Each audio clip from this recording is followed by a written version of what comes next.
I'm Alex Anderson. I'm a senior on the team. This is my fourth year doing speech debate. Unfortunately, my category was canceled this year due to COVID restrictions. However, Mrs. Dieters was nice enough to let me help her coach novices so I would still be able to have a place on the team without having to compete. The first person that we're going to showcase today is going to be Bryn Cortez in Informative. Info is a category in which competitors will pick a topic that they would like to educate their judge and their fellow competitors on. And they have claims that are backed up by different sources and different sightings and are often accompanied by visual aids. My children, today we have gathered, not physically, but in spirit, for the great exchange of ideas. Here I must communicate with you an urgent message. Our world has devolved past the point of no return. Your life has fallen apart.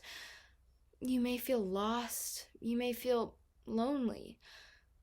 All is not lost. There is a solution. Together, we can fight this new and terrible reality. The world does not love you. Society is flawed. They will not accept you.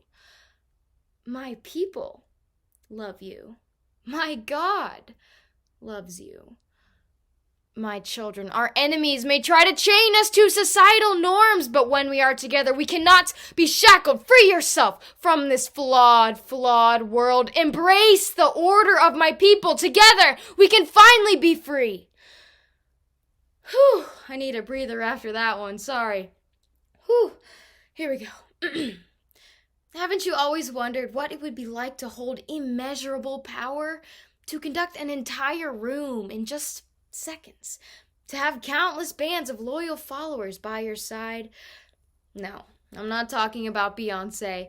Today we'll be examining cults, first by dissecting the complexities of its definition, then by looking to the heavens with historical example, and finally by searching for a higher meaning with psychological explanations. Now, after hearing that little speech and being very persuaded, I'm sure the one thing you're thinking right now is, boy, oh boy, how can I become a cult leader? Well, slow your roll, bucko. Before we can get to that, we have to figure out what the word cult even means. As Webster's dictionary defines, a cult is a small religious group, not part of a larger and more accepted religion. The word cult itself comes from a Latin word meaning to worship.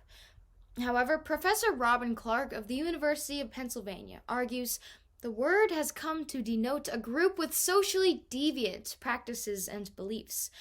So how did such a straightforward word come to have such a negative connotation? Well, Professor Ori Taver, also from the University of Pennsylvania, explains cult is a term used to demonize unpopular social movements. By this logic, anything you disagree with can be a cult. Personally, I think people who wear low-waisted jeans are in a cult. I mean, who thought that was a good idea? But before we jump to any conclusions about what the word truly means, let's take a look at the characteristics of what we have come to know as the cult.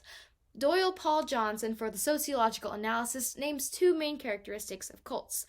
Firstly, they tend to arise and flourish in an unstable social environment.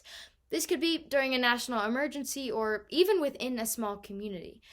And secondly, cults always have a charismatic leader.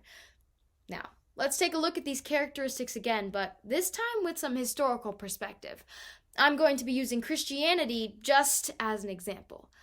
The Christian message began to spread during a time of instability, that's one, in Judea, when the Jewish people were suffering from Roman domination and oppression. And of course they followed their charismatic leader, Jesus Christ. That's two, in spreading his message of love and peace. Now, am I suggesting that Christianity is a cult? Of course not, but at the time of its foundation, Roman citizens likely considered it to be one. I'm simply drawing a parallel between a modern definition and a historical example to demonstrate the ambiguity of the definition. I'd argue the only difference between the two is the duration of time the movement lasts. All religions could be considered cult-like at their foundation, and by extension all cults could become religions, if allowed to exist long enough. But enough of that theoretical talk. Let's get to the good stuff. When I looked up the cult Heaven's Gate on Google, the first thing to pop up was the official Heaven's Gate website. So, naturally, I clicked on it and took everything I read to be completely truthful. Because when I see neon green text on a galaxy background, the first thing I think is scholarly. No, I'm just kidding. I nearly burned my retinas off. But don't worry, I'll summarize for you. These people believe that a higher level of being can send messengers to Earth in the form of prophets, which they call representatives, who are able to guide humans into the heavenly kingdom. Now, this alone sounds innocent enough, but when we look just below the surface, it's easy to see that it's just another doomsday cult. Marshall Applewhite, the cult's founder, or representative do, was able to convince his followers that the only way to escape utter destruction on Earth was in an alien spacecraft hidden behind the Hale-Bopp comet. A spacecraft in a comet. I shouldn't judge. Stranger things have happened. I'm passing calculus, for example. Anyway, Dew and 38 other members of Heaven's Gate drank a mixture of vodka and phenobarbital, a chemical, in hopes of traveling spiritually to a higher plane of existence. Sadly, though, this ritual just ended in their deaths. But after hearing of such a tragic event, one begins to wonder, how can a person lead a large group of people to commit such an unspeakable act? At what point do these people begin to abandon their own common sense in favor of blind faith? Mass suicide events like this don't just happen. They're the logical conclusion of an extended period of manipulation and, frankly, brainwashing. Cults are able to emerge both because of the faults of the followers and because of the manipulation of the leader. Now, anyone can fall victim to a cult leader's persuasive message, but Doyle Paul Johnson states that most of the members of the cults he studied were somewhat alienated and lacking a purpose in life. Now, this seems a bit intuitive, but it's important to know for picking out potential cult recruits. For example, the inner cult leader in me can tell that all of you are at least a little bit alienated. Oh, why? Because you decided to join speech and debate. No judgment at all. Anyway, an entry in the Stanford Encyclopedia of Psychology states that people are more susceptible to manipulation when they lack socioeconomic status and when they're not highly intelligent. So, to summarize, cults are mainly populated by people of vulnerable economic, social, and psychological status. Now, cult leaders themselves. Joe Navarro for Psychology Today studied cult leaders in great depth, including Jim Jones of Jonestown and Marshall Applewhite of Heaven's Gate. He concludes that cult leaders are pathologically narcissistic and only superficially charming. They will offer security and social acceptance to appeal to their victims' alienation and lack of purpose. And once inducted into the cult, the leaders will brainwash their followers into unquestioning obedience by stripping away at their freedoms and self-worth. However, the most powerful tool that cult leaders employ is actually an emotional connection. In fact, some leaders even bear passing resemblances to the fascist leaders of the mid-20th century. That's right, I'm talking Mussolini and Hitler. These leaders were supported by what is known as a cult of personality. This occurs when a group of people idolize a public figure so much so, they begin to believe the figure can do no wrong. They will follow the figure with blind obedience, almost as if the figure himself was a god. Today, we first took a look at the complex definition of the word cult. Then we looked to the heavens with historical example. And finally, we searched for a higher meaning with psychological explanations. Now, that's all well and good, but how can you use this information to become more powerful, a leader and speaker? Simple. Follow the example of cult leaders past. Except without all the killing and bad stuff, just use it for good.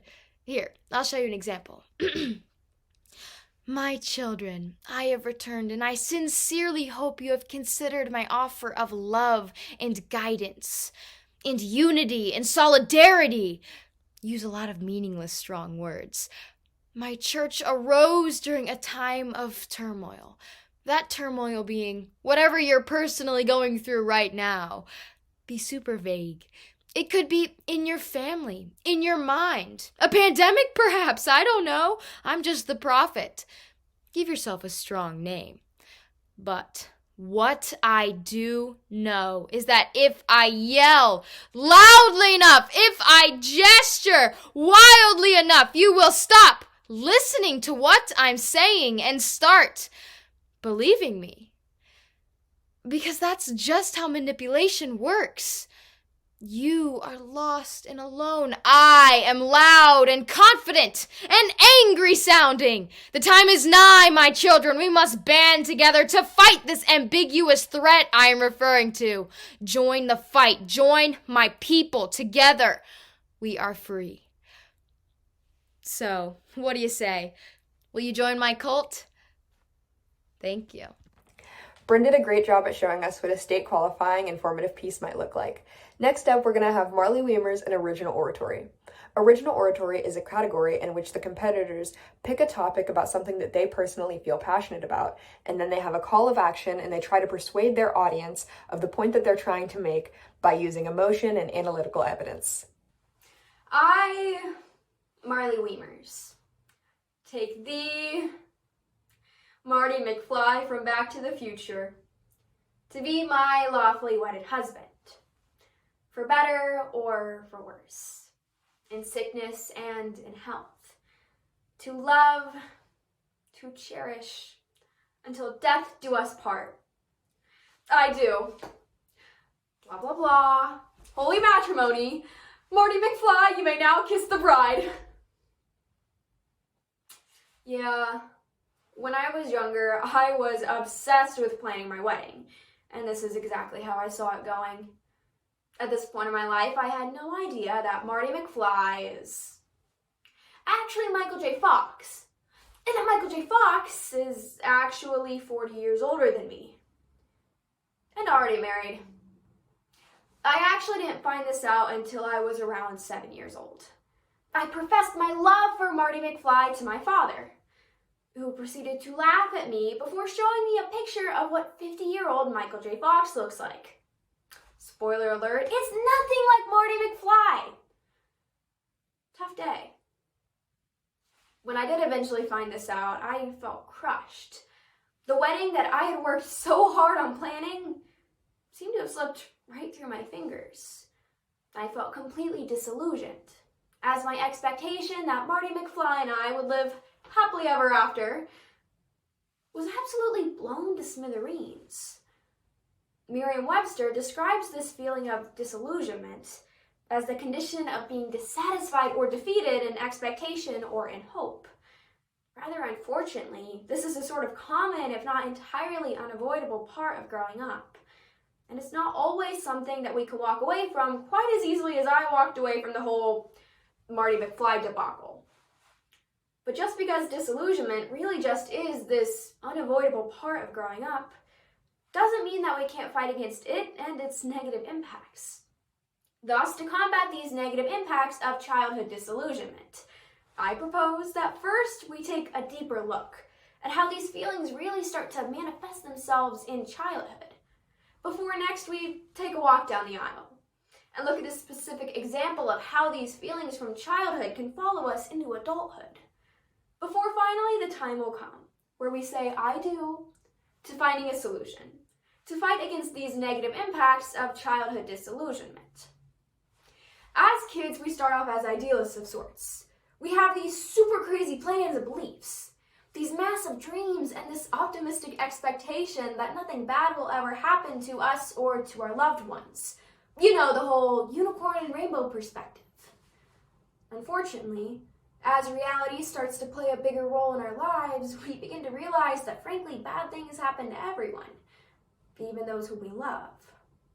According to psychologist James T. Webb, in his article, When Bright Kids Become Disillusioned, this newfound awareness of reality can come from rather unavoidable things, such as simply going to school, an activity which forces kids to enter the often cruel world outside of their dreamlike expectations.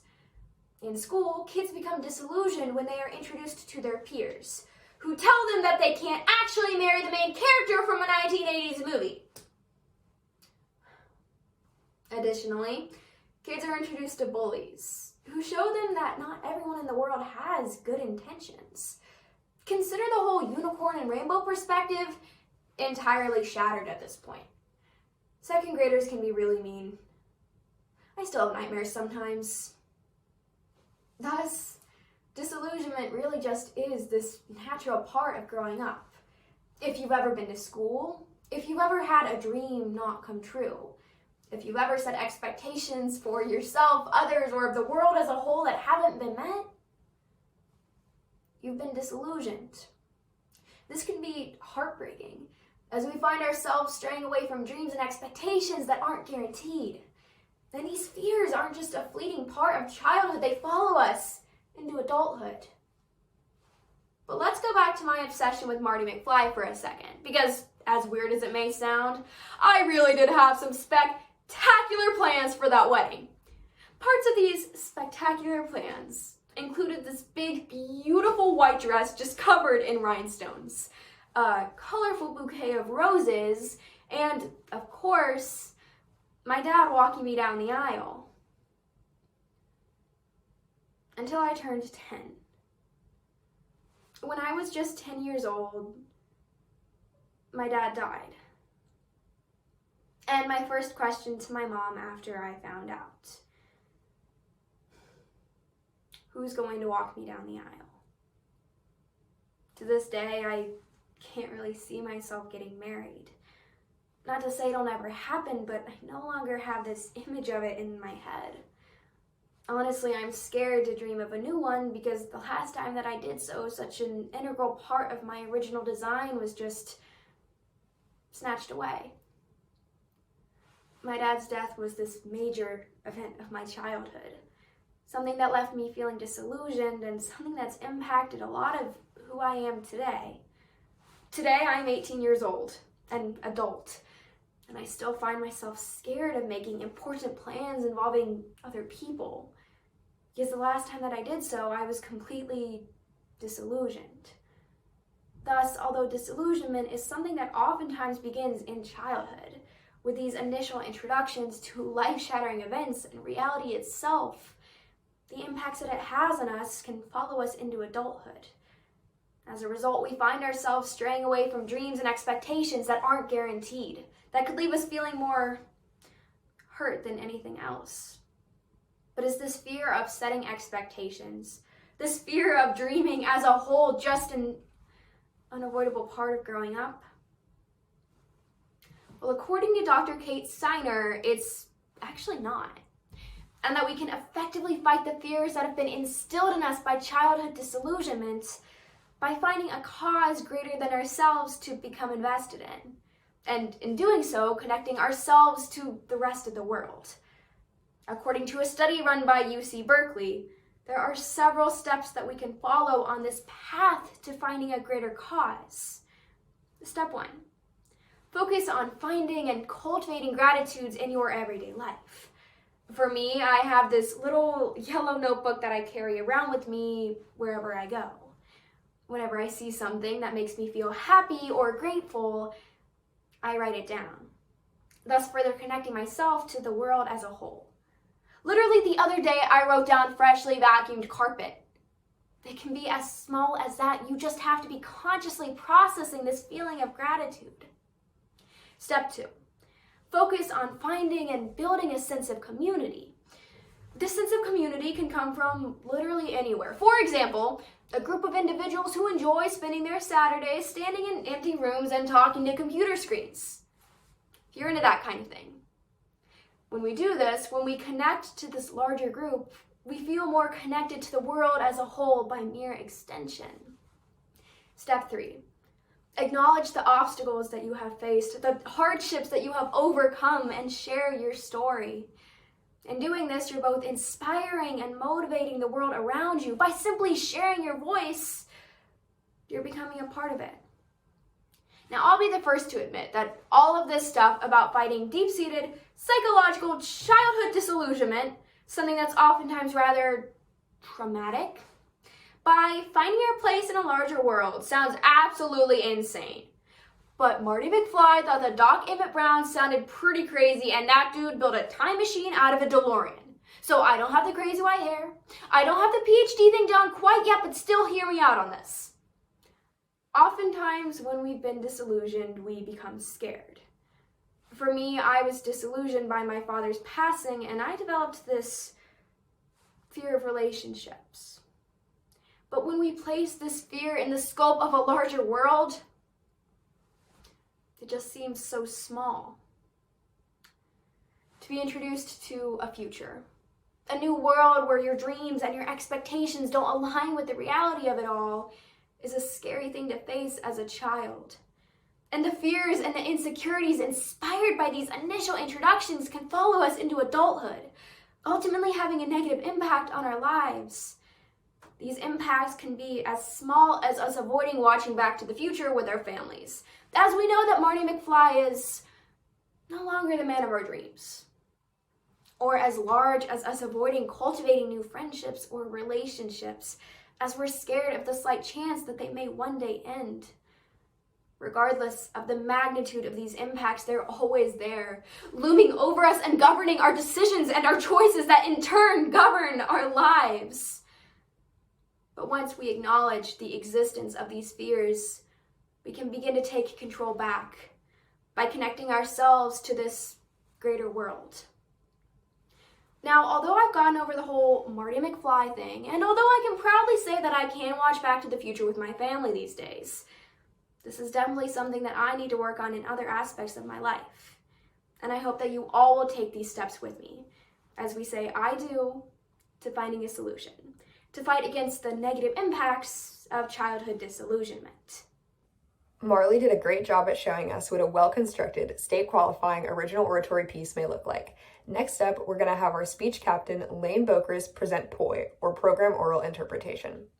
POI is a category in which the competitors write a piece that is compiled of a variety of existing pieces such as poetry, music, and drama, and other things of the sort, with an overarching theme. A hushed whisper in my ear put a disclaimer on all that you do, all that you create, all that you aspire to be, because it'll never be enough. Why would it be enough?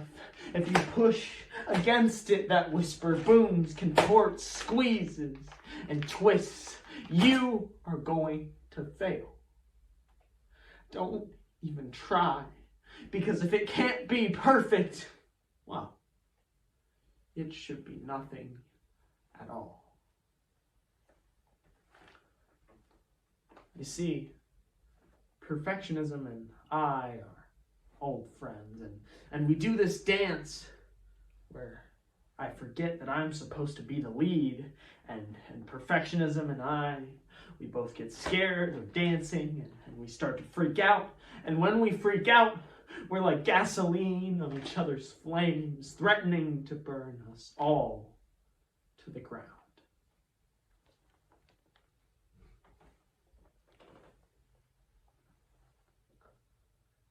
An 89.99%, that is never going to round up to that A. Papers being haphazardly shoved into a backpack. Change not coming in a multiple of 5, or, well, really honestly, change in general. That one strand of hair that just won't stay flat, or, speaking of flat, that one note that you just can't hit right. Whatever the case may be, if you are a normal human being, all of these things sound like a bit of a bummer. But if you are someone who suffers from perfectionism or many of the compulsive mental disorders such as OCD that so often accompany it, then these sound like waking nightmares. Using Radiohead's Fitter Happier, Little Victories from Sarah Kelly, My Battle and Triumph Over OCD, Anxiety, and Depression from National Alliance on Mental Illness, This is the Life of an Anxious Perfectionist from Annalie Beyer, and a poem about perfectionism from Janelle Testa. We'll explore the dangers and downsides to a truly unattainable status. Perfection, a program. 11 years old, 5th grade. That's when it all started. I would wake up at 5:50 on the nose, not a minute before and not a minute later. I'd dash into the kitchen and begin making a pot of coffee for my mother. When it was finished, I'd pour it into a cup and place it to the right of her spot at the kitchen table with the handle perfectly aligned to the right. By 6:05, I had to be finished in the kitchen and on my way to my next morning task. I'd get dressed, brush my teeth, make my bed, and run to the living room to start my next morning ritual. At exactly 6:30, I would turn on the television and watch QVC, the Home Shopping Network. At 7:20, I would grab my backpack, head to the car, and mentally prepare myself for a day of school.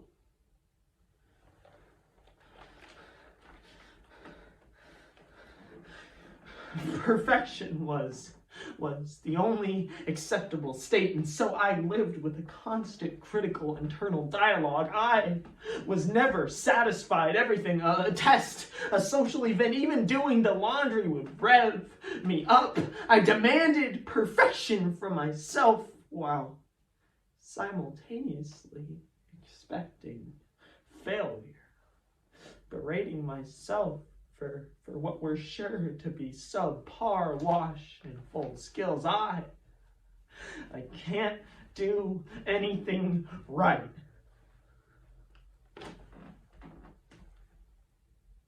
Fitter, happier, more productive, comfortable, not drinking too much, regular exercise at the gym 3 days a week, getting on better with your associate employees and at ease.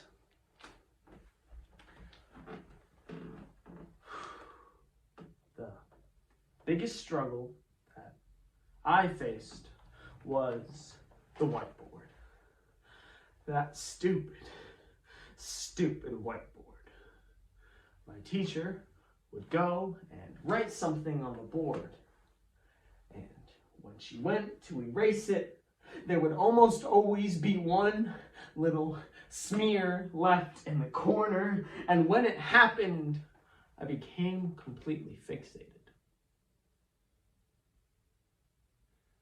It created this feeling in me that I can't even put into words.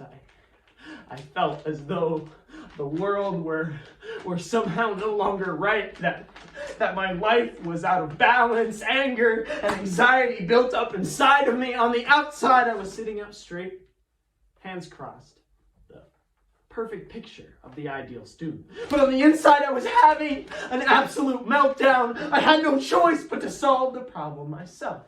I would look up at the clock and figure when the best time would be to make my move.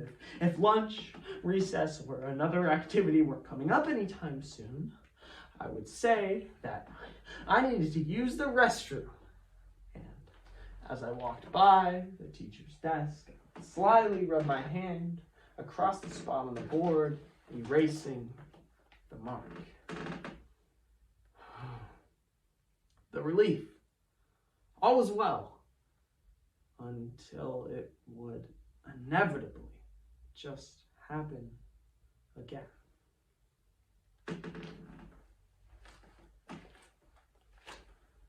At a better pace, slower and more calculated. Now self-employed, concerned, but pragmatism, not idealism.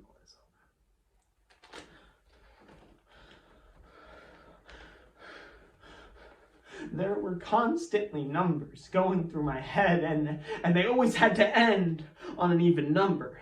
And if they didn't end on that even number, I would often have to redo things until it felt right.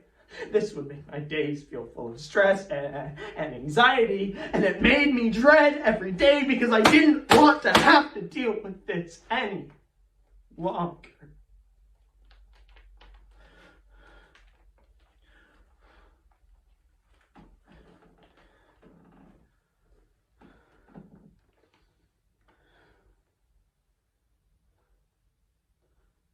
Over the years, I have become very good at hiding my problem. I'm bubbly, talkative, and even outgoing. to the people that I meet. Although I often feel as if I'm just putting on an act. Very few people in my life know the suffering OCD causes me and how consuming that it really is. Many people have thought that I've shut them out, but in reality, I'm just trapped inside my own world.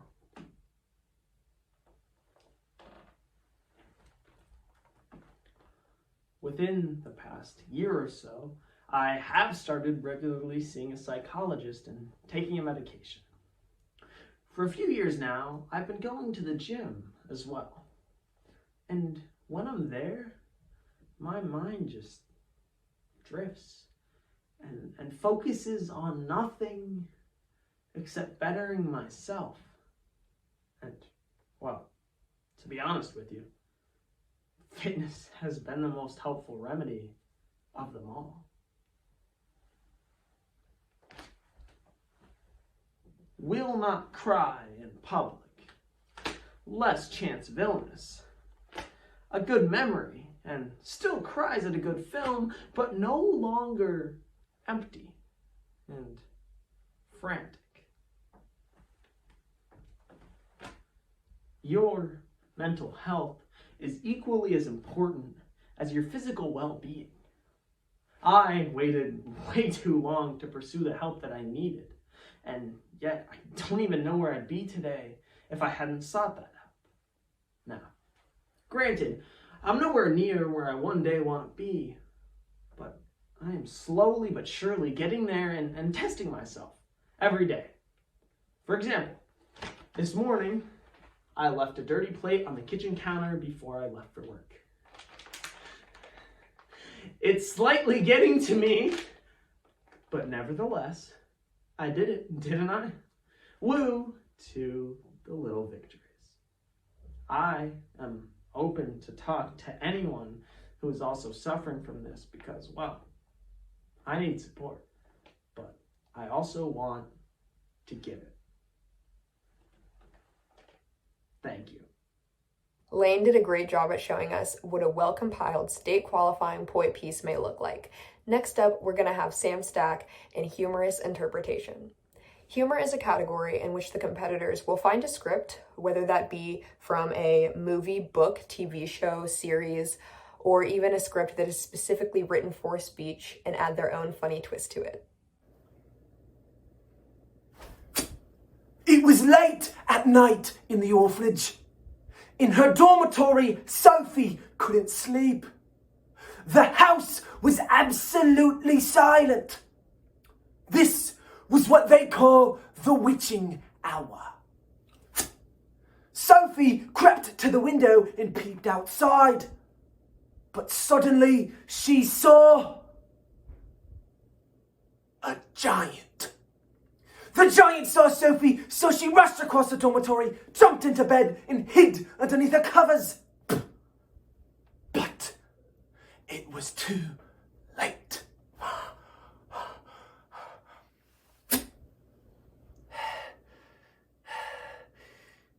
Hello, little lady. As a child, I was always scared of giants. But now that I've gotten older, I've realized that I've become a giant. A giant disappointment.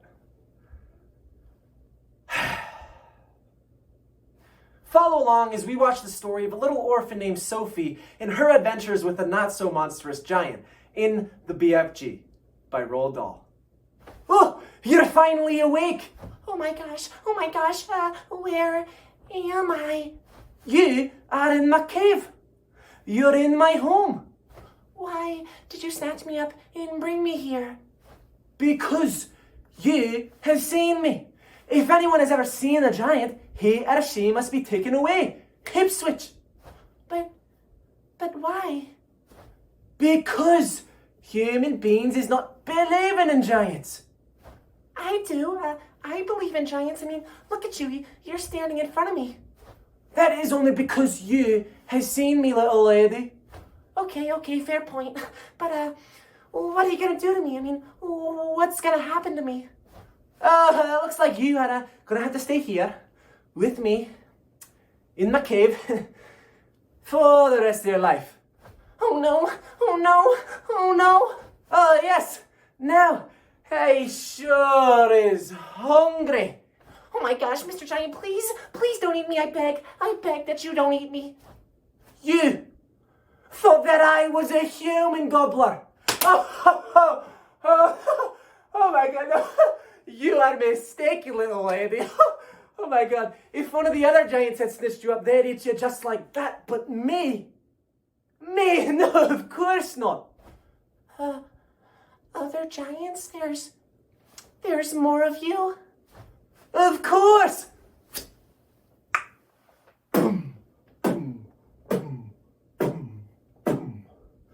This is giant country. All the other giants are galloping to places where human beings is living.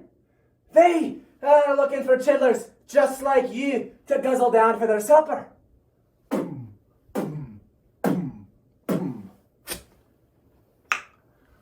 But you are safe in my cave. Oh my gosh, I just think eating children is horrible. I has told you, little lady, I is not a chiller eater. I is a freaky giant. I is a nice and jumbly giant. I is the BFG. The BFG? What does that mean? The big friendly giant. So, what is your name? Oh, I'm Sophie. But Mr. BFG, if you don't eat children, then what do you eat? Well, little Sophie, that is quite the squelching tricky problem, isn't it? Nothing grows here except one extremely icky poo vegetable. It's called the snozzcumber. The snozzcumber, that doesn't sound very tasty. Bum, bum, bum, bum. Quick, Sophie, hide! Hello, blood bottler. Good day to you, flesh lump eater. Don't hello good day us, you runt. We is hearing you jabbling. Who is you jabbling to, you runt? You know me, I is jabbling to myself. Piffle fizz, you liar. You is talking to a human being. We is guessing that you brought a human being back to your cave and you're keeping it as some sort of pet. No. Of course not. There is no one in my cave with me.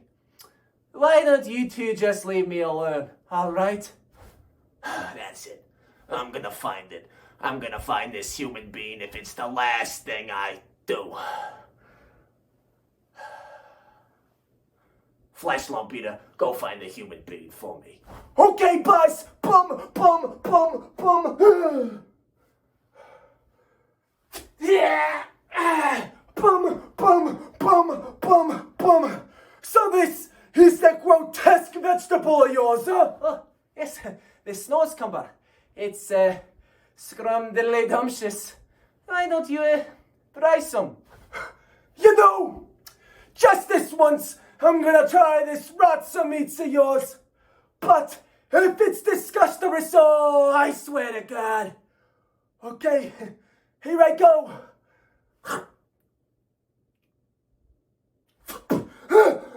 It's disgusting. Bum. You are a disgrace to all the giant people. You don't deserve to be a giant. Flesh lump eater, let's go. Bum.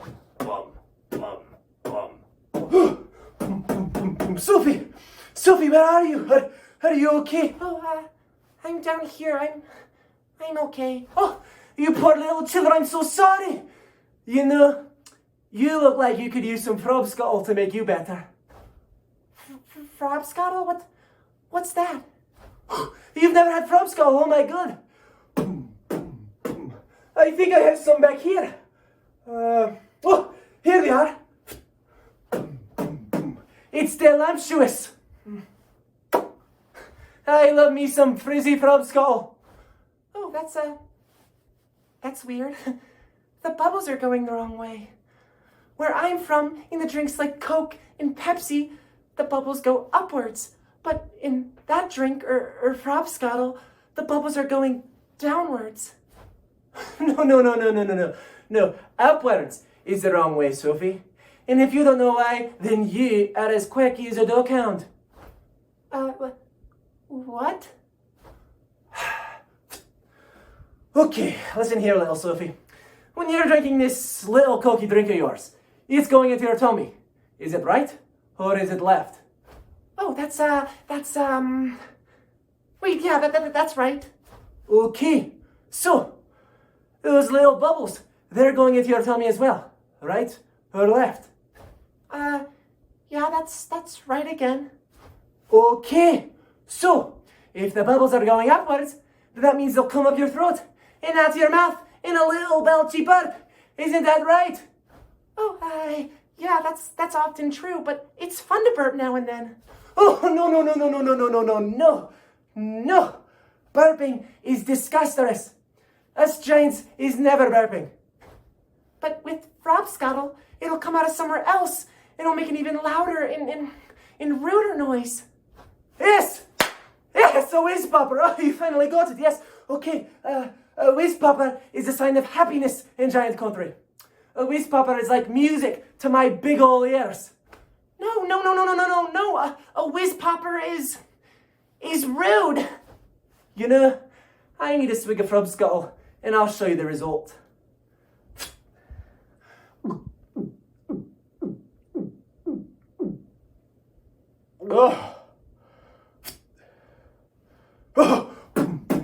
Okay, brace yourself, little Sophie. Here we go.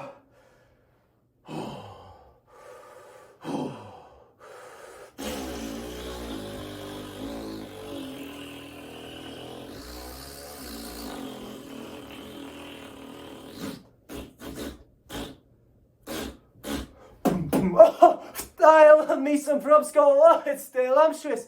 You need to have yourself a swig, Sophie. Oh, I'm okay. I mean, okay, why not?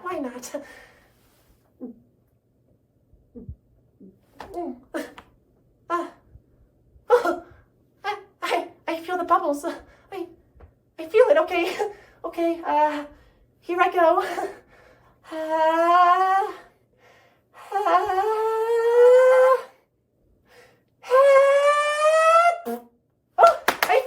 I farted. Oh, Sophie, you just had yourself your first whiz popper. Oh my God, I'm so proud of you.